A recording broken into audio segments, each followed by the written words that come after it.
Hello, അസ്സലാമു അലൈക്കും. Welcome back to my channel. അപ്പോൾ ഇന്നത്തെ നോമ്പ് തുറ അതുപോലെ തന്നെ അത്താഴത്തിൻ്റെ വിശേഷങ്ങൾ കാണാം. അങ്ങനെ 17 നോമ്പായി, നോമ്പൊക്കെ കഴിയാനായി തുടങ്ങി.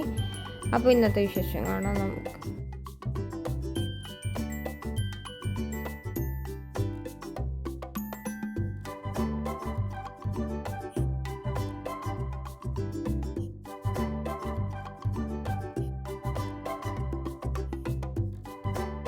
അപ്പോൾ ഇന്ന് അത്താഴത്തിന് ദോശ അതുപോലെ തന്നെ മുട്ടക്കറിയായിരുന്നു. അപ്പോൾ അങ്ങനെ അത്താഴം കാര്യങ്ങളൊക്കെ കഴിഞ്ഞ് പിന്നെ ഇനി നമുക്ക് ഉച്ചയ്ക്ക് ശേഷമുള്ള വിശേഷങ്ങൾ കാണാം. അപ്പോൾ ഇന്ന് സ്നാക്സ് ആയിട്ട് ഉന്നക്കായും അതുപോലെ തന്നെ പ്രോൺസിൻ്റെ കുനാഫയാണ് ഉണ്ടാക്കാമെന്ന് വിചാരിച്ചിട്ടുണ്ടായിരുന്നത്. അപ്പോൾ ആദ്യം തന്നെ ഞാൻ ഉന്നക്കായ ഉരുട്ടിയെടുക്കാൻ വേണ്ടി നിന്നിട്ടുണ്ടായിരുന്നു. അങ്ങനെ ഉന്നക്കായൊക്കെ ഉരുട്ടിയെടുത്തതിന് ശേഷം ഇന്ന് കാസർഗോഡ് സ്റ്റൈലിൽ പള്ളിക്കറി ഉണ്ടാക്കാമെന്ന് വിചാരിച്ചിട്ടുണ്ടായിരുന്നു. അപ്പോൾ ബീഫ്, അതിലേക്ക് സവാള, പിന്നെ തക്കാളി, ഇഞ്ചി വെളുത്തുള്ളി പേസ്റ്റ്, അതുപോലെ തന്നെ ഗരം മസാല, മഞ്ഞൾപ്പൊടി, മുളക് പൊടി, പിന്നെ കുറച്ച് മല്ലിപ്പൊടി, ഇതൊക്കെ കുറച്ച് ഇട്ടാൽ മതി. കാരണം നമ്മൾ വറുത്ത് പൊടിച്ച് ഒന്നുകൂടി ഇടുന്നുണ്ട്. ആവശ്യത്തിന് ഉപ്പ്, അതുപോലെ തന്നെ ചെറുനാരങ്ങ നീരും വെളിച്ചെണ്ണയും കൂടി വെച്ച് നന്നായി മിക്സ് ചെയ്യുക. ഇത് ഞാൻ ഒരിക്കൽ കഴിച്ചിട്ടുണ്ടായിരുന്നു. അപ്പം ഞാനത് ഇഷ്ടമായതുകൊണ്ട് ഞാനൊന്ന് റെസിപ്പി വേറെ യൂട്യൂബ് ചാനലിൽ നോക്കിയിട്ട് അങ്ങനെ ഉണ്ടാക്കുന്നതായിരുന്നു.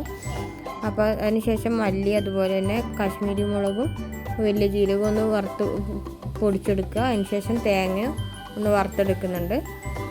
പിന്നെ നമ്മൾ വെന്ത ബീഫ് വേറൊരു ചട്ടിയിൽ മാറ്റി കറിവേപ്പില, അതുപോലെ തന്നെ നമ്മൾ പൊടിച്ച് വെച്ച മസാലപ്പൊടിയും വറുത്ത തേങ്ങയും കൂടി ഇട്ട് നന്നായിട്ടൊന്ന് വറ്റിച്ചെടുക്കുക. ഞാൻ കുറച്ചുകൂടി ഉപ്പിട്ട് കൊടുക്കുന്നുണ്ട്.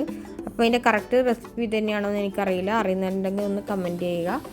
അപ്പോൾ അതിനുശേഷം പിന്നെ ഒറോട്ടിയും കാര്യങ്ങളൊക്കെ ചുട്ടെടുത്തു. പിന്നെ ഇന്ന് പ്രോൺസിനുള്ള മസാലയും കൂടി, അതിലേക്ക് കുറച്ച് സോയാ സോസും ഉപ്പും പിന്നെ കുറച്ച് മുളക് പൊടി, പിന്നെ കുരുമുളക് പൊടിയും ജിഞ്ചർ ഗാർലിക് പേസ്റ്റ് ഉണ്ടെങ്കിൽ അങ്ങനെ ഇട്ട് കൊടുക്കാം. ഞാൻ ഇവിടെ പൗഡറാണ് ഇട്ട് കൊടുത്തത്. ഇനി അതൊന്ന് മാരിനേറ്റ് ചെയ്തതിന് ശേഷം ഇതേപോലെ സ്റ്റിക്കിൽ കുത്തി കൊടുക്കുക. അതാണ് ഒന്നുകൂടി നമുക്ക് എളുപ്പം.